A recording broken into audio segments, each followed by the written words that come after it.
Hello, I am Harim sir. Welcome to all of you friends on my YouTube channel Hariom sir chemistry tips. आज start करते हैं हम आपके chemical action of ether. तो इसमें last part जो रह गया chemical reaction of ether, just last part इसका। तो मोस्टली क्या है, ईथर हम यहाँ एरोमेटिक कंडीशन देखें तो इस तरह से फिनाइल ग्रुप को हम OCH3 इस तरह से अटैच कर देते हैं, तो ये आपका ईथर है। और इसका नेम जो देखा जाए एनिसॉल। अब आपने देखा होगा जैसे एरोमेटिक वर्ड आता है, एक कार्बन क्लोज रिंग आती है तो उसकी फर्स्ट प्रॉपर्टीज हमारे माइंड में आती है हेलोजिनेशन। क्या आती है? हेलोजिनेशन। तो ये पॉइंट आपका फर्स्ट पॉइंट हो जाता है हेलोजिनेशन।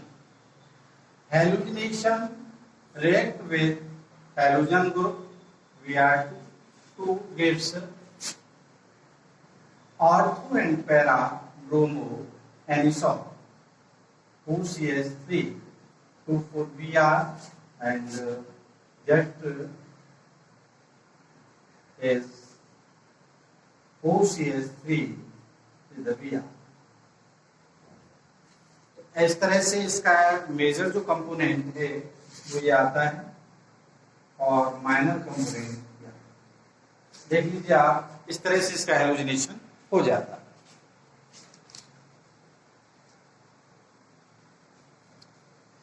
इसके बाद वही process second is nitration.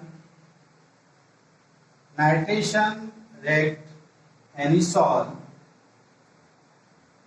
the OCH3।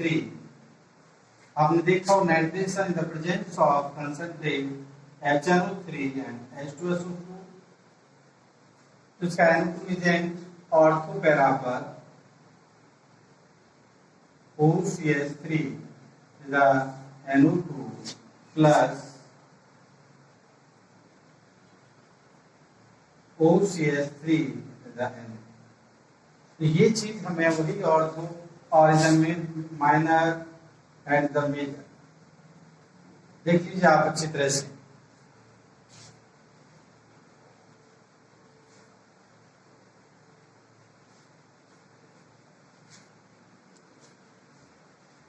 इसी प्रकार आगे आप इसमें भी name reaction Friedel craft reaction को आप दिखा सकते हैं।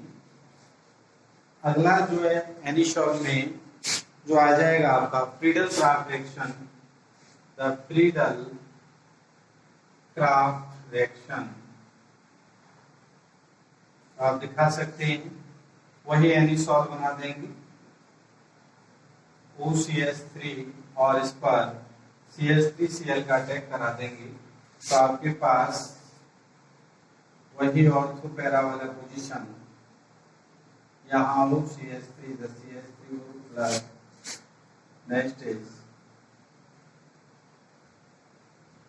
OCH3 the CH3। ये कंपाउंड हमें इस तरह से प्राप्त हो जाता है। ध्यान रखिए ये रिएक्शन जहाँ फ्रीडल क्राफ्ट आता है तो एनहाइड्रस AlCl3 यानी एल्युमिनियम क्लोराइड की प्रेजेंस में रिएक्शन हो जाता है।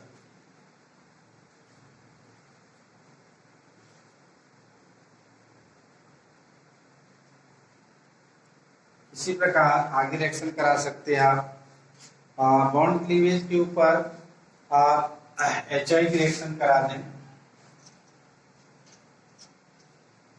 OCH3 plus HI। तो यहाँ क्या है, ये सीधा सीधा यहाँ ये कंपाउंड मिल जाता है, जो फिनॉल का नाम दे सकते हो आप, और प्लस आपका CH3। इस तरह से हम ईथर के केमिकल रिएक्शन के विषय में हमने आपको बताया। और ये यूनिट आपका ऑर्गेनिक केमिस्ट्री में एल्कोहल फिनॉल, तो मैंने आपको क्या बता रहा है, हम अभी इसके उन पॉइंटों पे नहीं जा रहे हैं, हमें क्या है रिएक्शन के बारे में। और मोस्टली ऑर्गेनिक का ये जो पोर्शन है, ये जो पोर्शन आता है हेलो एल्किन से स्टार्ट होगी, मोस्ट रिएक्शन डिपेंडेंट होता है। इसमें थोड़ी कंसेप्ट आती हैं और उन कंसेप्ट को हम एक साथ बाय द ट्रिक के थ्रू हम समझाएंगे। तो ये आपका यूनिट एल्कोहल फिनोल ईथर। और अगला जो यूनिट आज मैं इंट्रोडक्शन करा देता हूं, आप देख सकते हैं ये आपका कंप्लीट हो गया। और अब आपका यूनिट 3, यूनिट 2 कंप्लीट हो चुके हमारे पार्ट 11 में। अब aldehyde, ketone and carboxylic acid आपका यूनिट 3 स्टार्ट हो जाता है। Aldehyde, ketone and carboxylic acid. Aldehyde, ketone and just is carboxylic acid. देखिए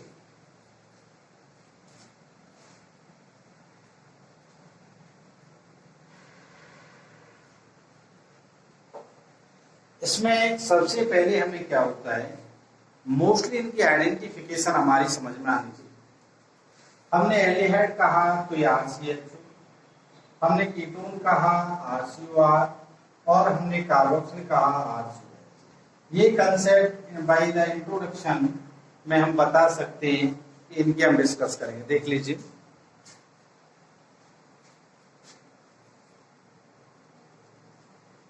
मोस्टली क्या है, ऐसे कंपाउंडों में एक ग्रुप पाया जाता है और वो देख भी रहे हैं आप, वो जो ग्रुप होता है उसको हम कार्बोनिल ग्रुप के नाम से जानते हैं। आप जानते हैं कार्बन की जो वैलेंसी होती है 4 होती है, तो हमने यहाँ सिंगल सिंगल और डबल, ये जो ग्रुप आपको नजर आ रहा है this is the carbonyl group. हमारा जो वे ऑफ टीचिंग मेथड है, सबसे पहले हम क्या करते हैं, हर यूनिट की वही मेथड रखते हैं जो प्रत्येक यूनिट में उसका फॉलो किया जाए, जिससे आपको उसकी रहत में कंडीशन पता रहे, आपको पता रहे कि आगे क्या बनाना है। तो ये प्रोसीजर हमने यहाँ लेते हैं। तो ये आपका जो नजर आ रहा है वो कीटोन ग्रुप है, सॉरी कार्बोनिल ग्रुप है, इसको मैं नाम ही दे देता हूँ, दिया हुआ है जैसे कार्बोनिल ग्रुप। अब यहाँ कौन सा ग्रुप अटैच कर रहे हैं उसी के बेस पर उसका टाइप्स हो जाता है।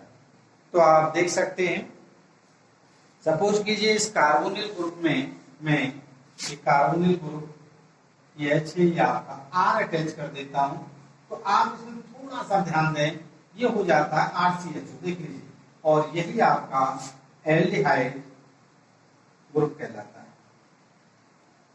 बात समझ में आ गई, ये क्या कहलाता है, एल्डिहाइड ग्रुप कहलाता है।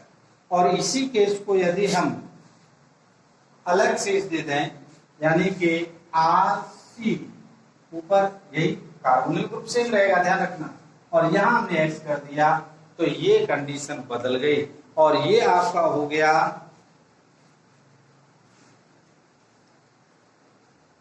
क्योंकि हेलो X क्या, ध्यान रखिए X क्या है, यहाँ पर हेलोजन ग्रुप है, हेलोजन ग्रुप, यानी यहां आपका जो नाम हो जाएगा एसिल हैलाइड आपका। अब एसिल हैलाइड के बाद अब आप इसी कार्बोनिल ग्रुप में क्या ऐड करना चाहते हैं ये भी आपके ऊपर डिपेंड करता है। यदि सपोज करो मैं इसी कार्बोनिल ग्रुप में यहाँ R अटैच कर देता हूँ, यहाँ R अटैच कर देता हूँ, तो ये क्या है आपका कीटोन ग्रुप हो जाता है। हर चीज निकल के आ रही है, लेकिन सभी में एक सेम जो प्रॉपर्टीज है वो है presence of carbonyl group. Carbonyl group से आप क्या अटैच कर रहे हैं, H अटैच कर रहे हैं, एल्डिहाइड की फॉर्म बन रही है, X अटैच कर रहे हैं, एसिल हैलाइड की फॉर्म बन रही है। आपने यही दोनों तरफ एल्काइल ग्रुप को अटैच कर दिया, कीटोन ग्रुप की फॉर्म हो गई। और एक और कंसेप्ट आ गई इसी पर कि आप इसमें OH ग्रुप अटैच कर रहे हैं, यानी है वही कार्बोनिल ग्रुप, यहाँ OH अटैच कर दिया, ये आपका कार्बोक्सिलिक एसिड। तो ये हमने एक तरह से सभी चाहे वो एल्डिहाइड हो, चाहे कीटोन हो, और चाहे आपका कार्बोक्सिलिक एसिड हो, उसमें एक सेम प्रॉपर्टीज होती है, the presence of carbonyl group. देख लीजिए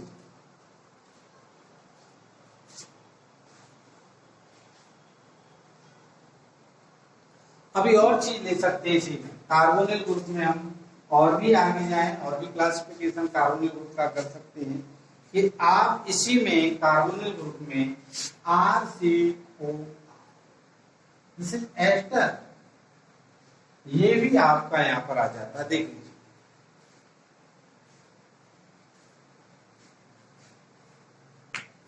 क्लियर हो गया।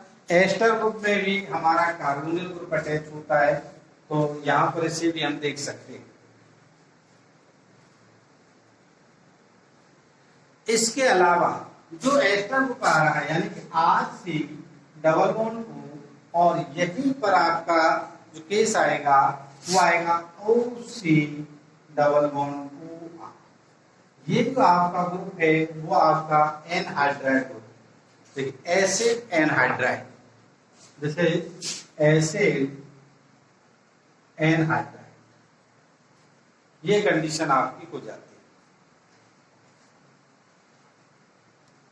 देख लीजिए आप, ये आपका यूनिट 3 स्टार्ट कर दिया आज हमने इसी वीडियो में, और ये वीडियो चल रहा है पार्ट 11, यानी अब तक पार्ट 10 में आप 2 यूनिट कंप्लीट कर चुके हैं और पार्ट 11 में आपने 3rd यूनिट स्टार्ट कर दिया है कार्बोक्सिलिक एसिड का। और हमारा टारगेट टोटल जो है 5 आवर 26 मिनट है, कंप्लीट ऑर्गेनिक केमिस्ट्री। तो आगे हम चलते हैं।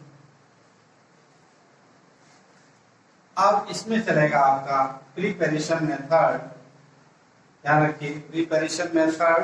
तो सबसे पहले हमारे पास जो आ रहा है वो एल्डिहाइड आ रहा है, तो preparation method of aldehyde, preparation method of aldehyde.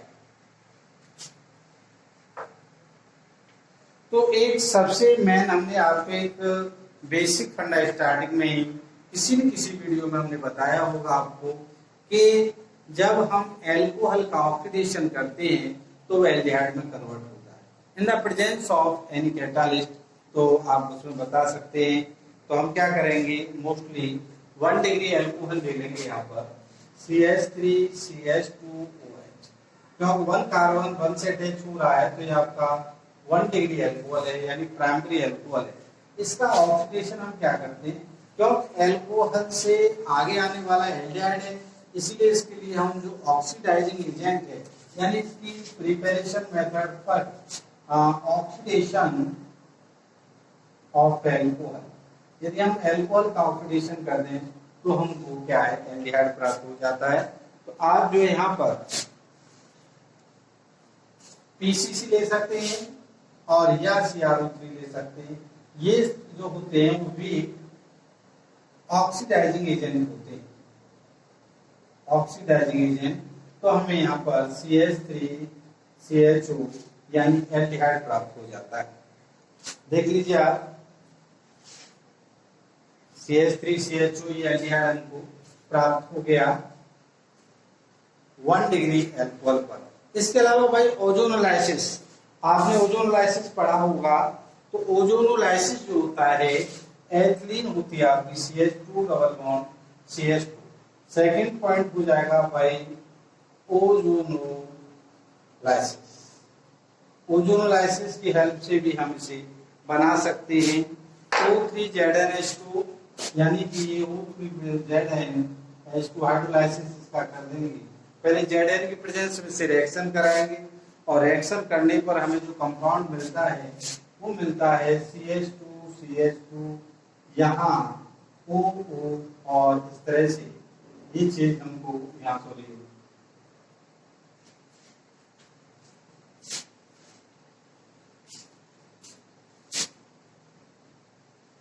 इस तरह से कर सकते हैं हम। CH2 का होल ट्वाइस O3 डायरेक्ट करके और फिर इसका यही हाइड्रोलाइसिस करें तो हमें फॉर्मेल्डिहाइड प्राप्त हो जाता है। तो इस तरह से हमने आपको एल्डिहाइड की प्रोसीजर अभी कही। इसमें एल्डिहाइड और कीटोन और कार्बोक्सिलिक एसिड, इसका यूनिट लंबा है और इसमें रिएक्शन की जो संख्या है वो भी ज्यादा है। तो हम कल शेष एल्डिहाइड की पार्ट 12 वीडियो में प्रिपरेशन मेथड बताएंगे कि कैसे हम जो है कौन कौन से कंपाउंड्स के थ्रू एल्डिहाइड प्राप्त कर सकते हैं, फिर कीटोन और फिर कार्बोक्सिलिक एसिड। तो प्लीज हमारे चैनल को लाइक कीजिए और सब्सक्राइब कीजिए, और तथा ऐसे बच्चों जो इस समय पढ़ाई से इन टच हैं तो उनमें इसको शेयर कीजिए। थैंक यू, नमस्कार।